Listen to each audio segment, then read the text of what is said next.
before we begin, I want to give the museum's land acknowledgement. Harvard University is located on the traditional and ancestral land of the Massachusetts, the original inhabitants of what is now known as Boston and Cambridge. We pay respect to the people of the Massachusetts tribe, past and present, and honor the land itself, which remains sacred to the Massachusetts people. And I do want to note that we have a wonderful digital collection of artworks that relate to the Native American experience. If you're interested in having a look at that, it's on our website, or you can send us a note and we'll send you the link. So I want to welcome everyone to our first in a series of conversations about the exhibition entitled Funerary Portraits from Rome and Egypt, Facing Forward. I'm Jen Thum, Assistant Director of Academic Engagement and Assistant Research Curator at the museums. And I'm one of the co-curators of the exhibition, along with my colleagues Susanna Ebbinghaus, Georgina Rayner, and Kate Smith. And just a note about today's conversation, it is in webinar format. So please enter any questions that you may have in the Q&A box. And we'll speak for about 20 minutes and then have a few minutes at the end for some questions. So today it's my pleasure to be joined in conversation with Kathleen Coleman, who is James Loeb Professor of the Classics here at Harvard. And we'll be discussing one of the courses she teaches entitled Loss in the context of this exhibition. Very warm welcome to you, Kathleen. Thank you, Jen. So let's get started. You're a professor of the classics, but you teach this broader course. It's a gen ed course, a general education course, so themes that are meant to stick with Harvard students for the duration of their lives after they leave and go off and do whatever they're going to do next. Can you tell us about that? Why did you decide to teach this course, and what do you hope students will come away with at the end of the semester? Yes, certainly. It came about when the Faculty of Arts and Sciences voted to revamp the general education program. It used to require 8 courses. Now it requires 4. And I used to teach a course on essentially gladiators. It was called Roman Games. And I was asked whether I wanted to retool that for the new general education program, or whether I wanted to offer something new. And we'd been told that they were looking for courses that would prepare the students to face problems they would have to tackle in their lives. And I had one of those sort of flashes of insight and realized that the unthinkable, unmanageable, unfaceable problem we'll all face in our lives is loss. So I proposed a course on loss, and it was accepted. And I'm now teaching it for the 3rd time. I taught it in real time, in person in fall 2019, then on Zoom in spring 2021. And now I'm back in person, which is really wonderful because there's so many resources at Harvard for me to take the students to, and in Cambridge at large, Mount Auburn Cemetery being the obvious one. And we couldn't do that, unfortunately, during the Zoom time. And what do I want the students to get out of this? Well, I have 4 goals for the course. And one is, insofar as it's possible, to prepare the students to face losses in their own lives. We don't only deal with bereavement, we also deal with loss of home and exile, and we deal with loss of limb, so amputation. We deal also with these ambiguous losses. So when somebody's missing in action or that disappeared, politically speaking, and we also deal with those losses when the person's still alive and physically they're present, but their personality has been altered by the accident, either by accident or by a disease like Alzheimer's. And in the course of examining these various losses, I'm also trying to help the students to develop empathy. And they're young people, they're 18, 19, 20, 21 years old. And many of them have not sustained losses. And all of us, whatever our age may be, find it very hard to know what to say when someone else has suffered a loss. So we're trying to think of ways to cultivate our own sensibilities and intuit how to react when other people have suffered a loss, whether it's a bereavement or their home has been flooded or something. Thirdly, my course, I should explain, is in the category of aesthetics. And so my third goal is to introduce the students to great works of literature, which is often actually poetry, art, music, and architecture that have been born out of loss, because I want them to realize that they have someone whose hand they can hold, somebody maybe from long, long, long ago, who captured exactly what they are experiencing. And to that end, it's voluntary for the students to contribute something to a Scalar site, which we're building over the years of this course as a resource for people who are suffering from a loss of one sort or another.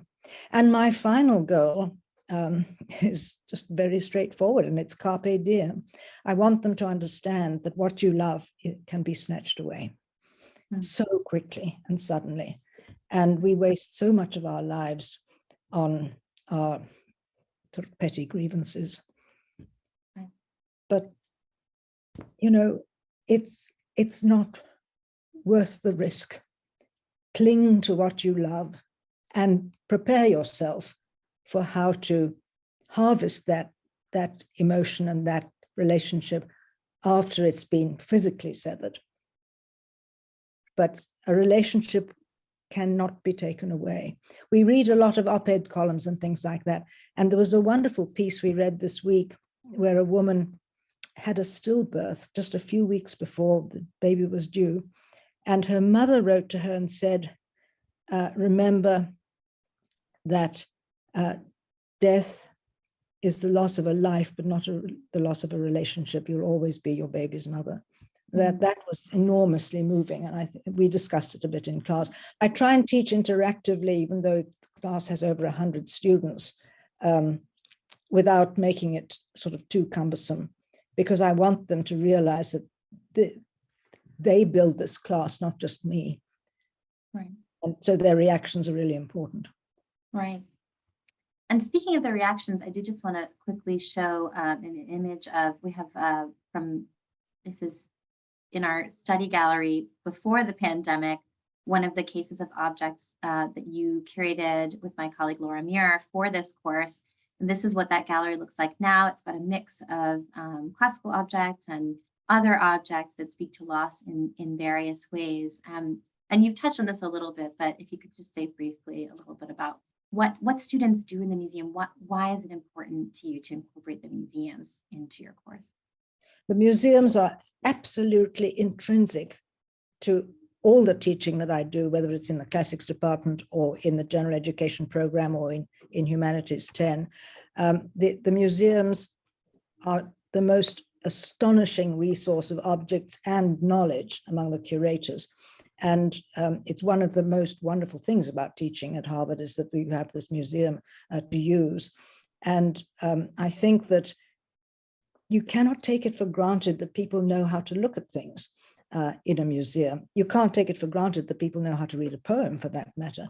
And so part of what I'm doing in this particular course is helping the students to learn to read objects, as well as read poetry and listen to music and so forth, and being able to take them into the gallery. And we're looking right now on the right-hand side of the screen, we're looking at a funerary stele, a grave stele from Attica from the 4th century BCE. And maybe we could hop forwards in the yeah, we've got it. Wonderful, Jen, thank you. Now this is a grave marker from about 333 BCE from Attica in Greece. And the remarkable thing about this, it's a woman dying in childbirth. But that figure standing clasping her hand, that bearded figure, has been recut. And if you look very closely at the head, you can see that the beard is far less protruding than the rest of the profile.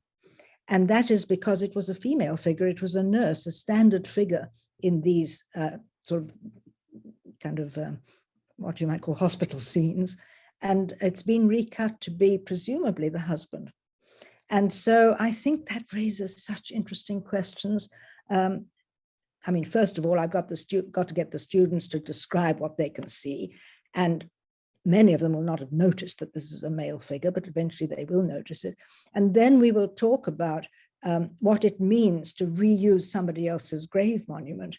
And why did somebody buck the trend, if you like, go swim against the tide, and instead of leaving the standard feature of the nurse there interacting with the woman in labor, in fatal labor, as it turns out, why did he insert himself, or why did somebody insert him in this image? And so it gets the students to think about how loss partly precipitates sort of conventional reactions, and it partly can absolutely destroy convention and require a personal response that's quite unique.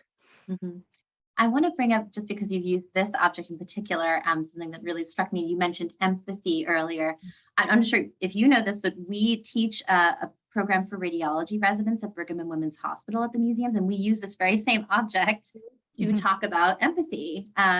We pose a question of whether or not, even if you are someone who can never have a child or has never had a child, can you feel for this woman and her family?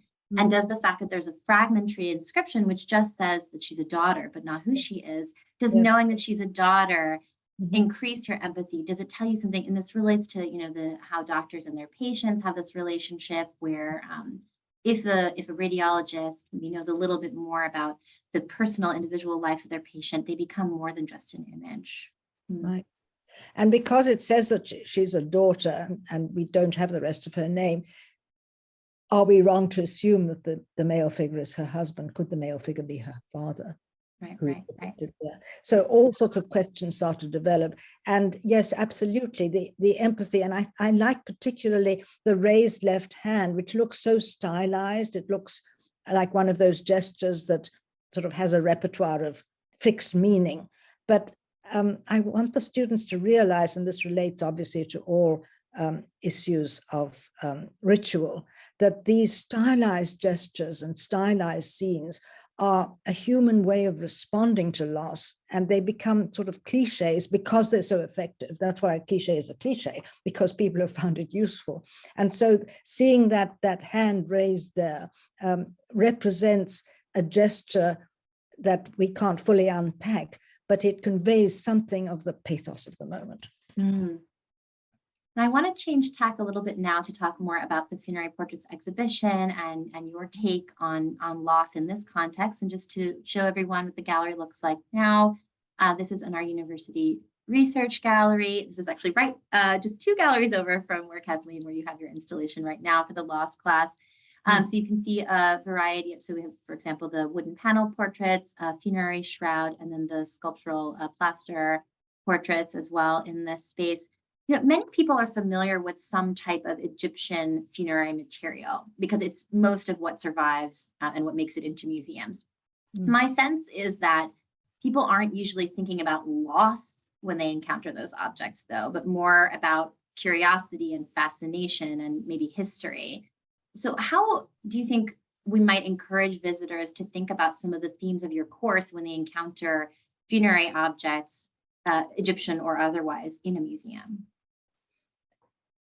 Well, I think the place to start is with 2 people.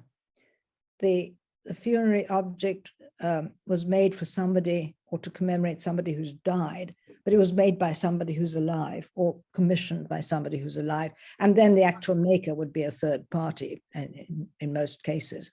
But I think it's really important to remember that this object, in a sense, is a memorial to somebody who has died, whether it's probably a grave good, so a vase or something like that. It may not be an actual portrait like this one, but it was made because somebody cared enough and spent enough money to get it made and wanted to perpetuate the existence of the deceased person. That, death is the end of physical life, but it's not the end of the relationship. And that relationship is sustained by the portrait surviving on the funerary remains. And just sort of thinking about objects reminds me of funerary rituals. And this is also something that I feel like a lot of people are familiar with Egyptian funerary rituals, such as the opening of the mouth or mummification, just because of the way they figure in pop culture, or you learn about them as a child in school. And this, thinking about the relationship building and ritual, can you say a bit about why rites of passage are so important in the context of loss? Well, one word that I think I want to avoid in this context is the word closure, because of this idea that the relationship will be sustained in perpetuity. So it's not that with these rituals we're looking for closure, but we're looking for a sort of a dignified way to mark the transition to a new stage of the relationship. And I think, just as with cliches, so these ritualized practices are a great, great help, because they connect one to the broader society that has passed before one's own day and will continue into the future. And that is why we have, there's the fixed pattern usually of a funeral, where you get comfort from the stages that the funeral goes through, and the different funerals, obviously, for different cultures and different religions. But having a map, as it were, an emotional map that you can follow in these rituals, I think helps to navigate this extraordinarily difficult transition when we transition from having a relationship with someone who's alive to sustaining that relationship in an entirely new sphere. Yeah, it really is just a change in relationship, just renegotiating the social structure. Yeah.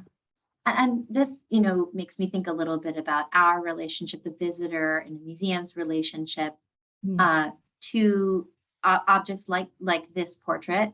In the exhibition, we made an effort to fill the space with ancient names. We did this by borrowing some objects that do have ancient names on them, although unfortunately they're of different people than the portraits show. It has to do with the fragmentation of these objects and the separation from their bodies over time. But we made an effort to fill that space with ancient names and to display some of the portraits horizontally and gesture to the absent body, and to get visitors thinking about the role of memory in what they're seeing. The goal was to remember and respect the ancient deceased people who are present in this space.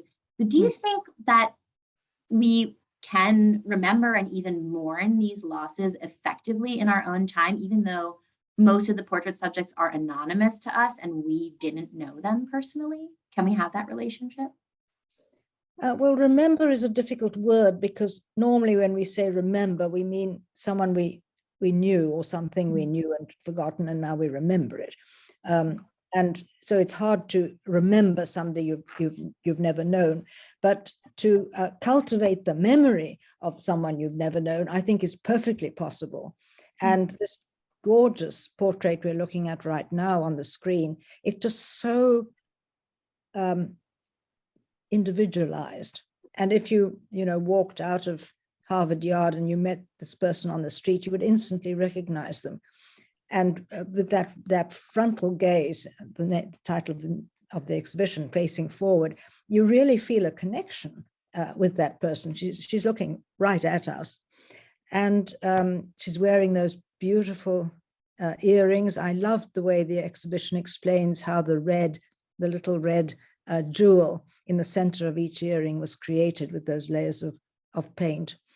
And so I think it is possible to have a relationship of a sort simply by trying to bridge the millennia, in this case, by acknowledging that this person lived, died, and lives on in the cultural memory of that society.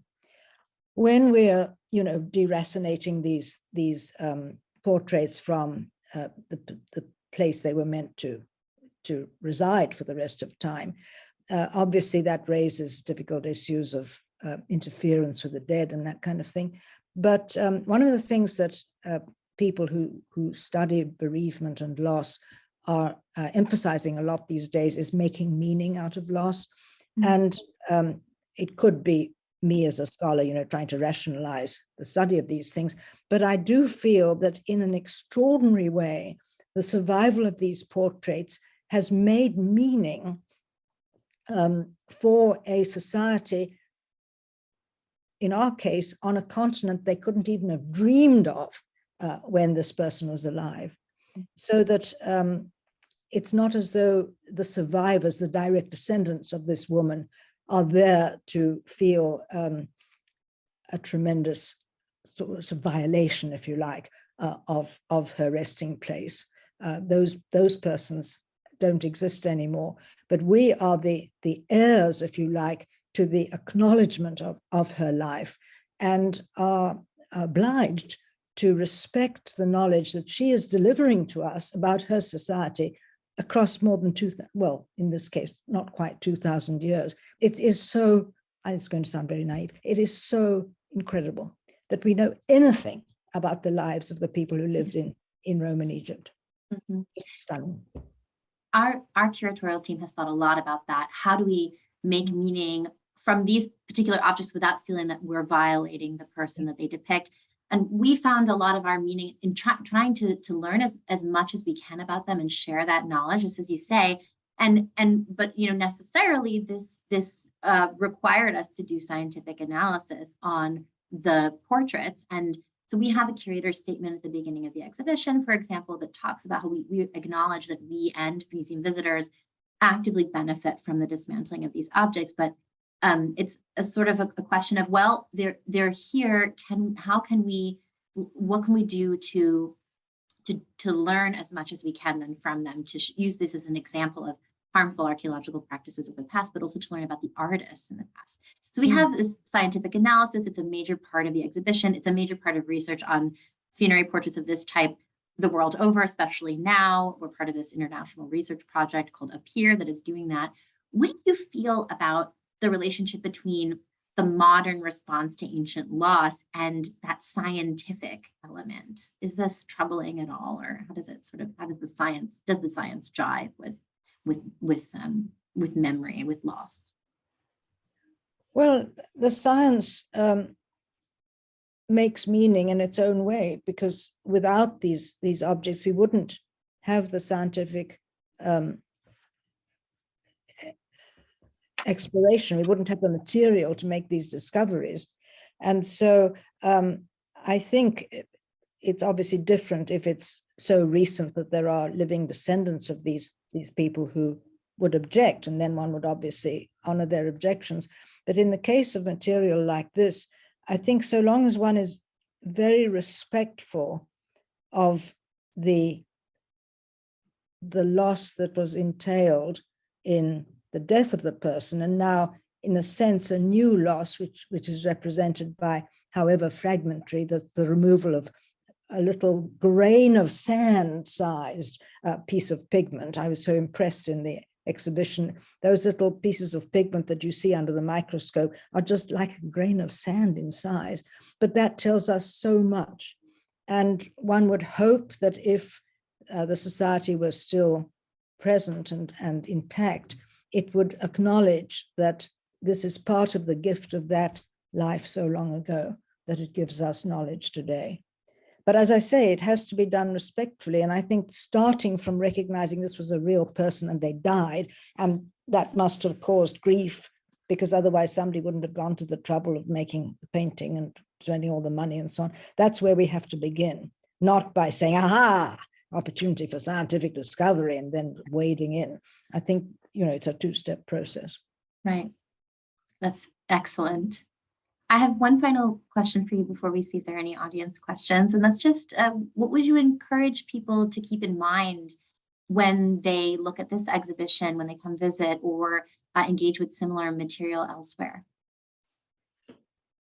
I think I would encourage people to recognize that even an emotion as fundamental as grief is culturally determined. There are cultural elements in antiquity, and I tried to say this on the little thing that I wrote for the website.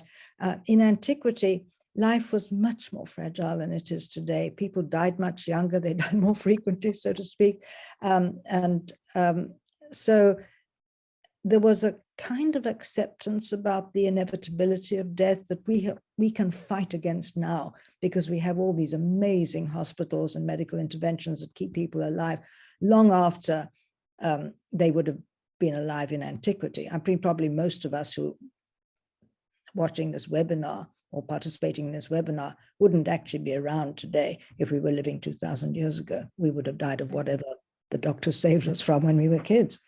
Right. And so that's one thing that I would encourage people to do, to try and think that this is a human constant loss and grief, but there are ways in which cultures respond that are determined by their own circumstances. And when you think of that, then you look at this portrait and you think it was obviously really important for her portrait to show her best earrings. I mean, those are beautiful gold earrings with the pearls and those little, are they garnets? I'm not sure what the red stones are supposed to represent. And so that says something about this yearning for status in the next life, and a demonstration of well-being and of a place in society, which I'm not sure, most of our gravestones don't have a portrait anymore. And if they do, they're probably not quite so frankly advertising well-being. Right. Mm-hmm. We asked this question at the end of the exhibition, among some others, for visitors to give their feedback. How do you want to remember your loved ones? How do you want them to be remembered? And a lot of that is about, how this sort of image of them that you have in your mind. Mm. So I'm going to see if we have any questions from the audience. Oh, yes. Okay. So I'm going to answer the first one if it's okay. It's about the Appear project. Can you say a little bit about the Appear International Project? What is it about? So it is, let me see if I can get this right, Ancient Panel Paintings Examination and Research Project. It's headquartered at the Getty Museum, and it's an international effort to establish patterns throughout the corpus of funerary portraits. There are about 1,000 that are known today, and only about 100 of them are still attached to the physical remains of the people they depict. And so a lot of, and most of them, I think it's fair to say most of them do not have a secure archaeological find spot due to harmful past practices. So one of the ways that we can try to understand, for example, what local workshops we're doing and about the availability and cost of materials and trends and even artists' individual workshops. Thank you, Matthew, just put in the chat the link to the project. One of the ways to do that is to look for patterns between them. So the hope is that with our data, which comes from different types of imaging, for example, X-rays of the paintings to determine whether or not there is an underdrawing, so that's ultraviolet imaging to determine if there's an underdrawing, or X-rays to determine how thick the brush is that they're making the strokes with, things like this, that we can pin down which artists are doing what in which region, and maybe this can help us understand a little bit more about the artists and how these paintings were built. Thank you for that question. So let's see. We have a question for you, Kathleen. Do you ever engage with post-mortem photography in your course? A tiny bit. We look at image quite a lot, and we do look at a couple of photographs from the 19th century of corpses, beautifully laid out with beautiful clothing and that kind of thing. But it's not a major theme, but it is part of the sort of image base that I'm exploring with the students. And I do give them something to read about that so that they can understand the cultural context in which those photographs were believed to be okay. Right. And then I get the students to think about whether they would be okay now. Right, that change in perspective and time, and even in geography is so important. It's important for us to reflect on that with this exhibition as well, for very similar reasons. Mm-hmm. Thank you for that answer, Kathleen. I've got another one for you. Can you please discuss the disruption of normal funerals during the pandemic and whether the delayed shared grief can ever be experienced? Yeah, again, I give the students something to read about this, that those normal mourning rituals were completely withdrawn from the mourners. And that, I think, has obviously had a very damaging effect on many people's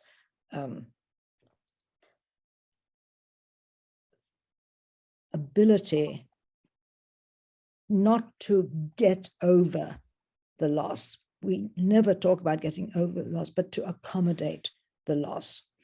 And I think one of the things that people may be trying to do is to create a substitute for those missing rituals, and that now, so many years further on, it's possible to have a kind of commemoration which maybe without the body, obviously, or without the cinerary urn for the cremated remains, but it can nevertheless be a gathering where a lot of thought is put into how to commemorate the person and how to try and shrink that long gap of time between the before time and now, when we had the pandemic, making it impossible for us to grasp the supports that we would normally expect when bereaved. Mm-hmm. Kathleen, are you willing to take one more question? We're just a couple minutes over time.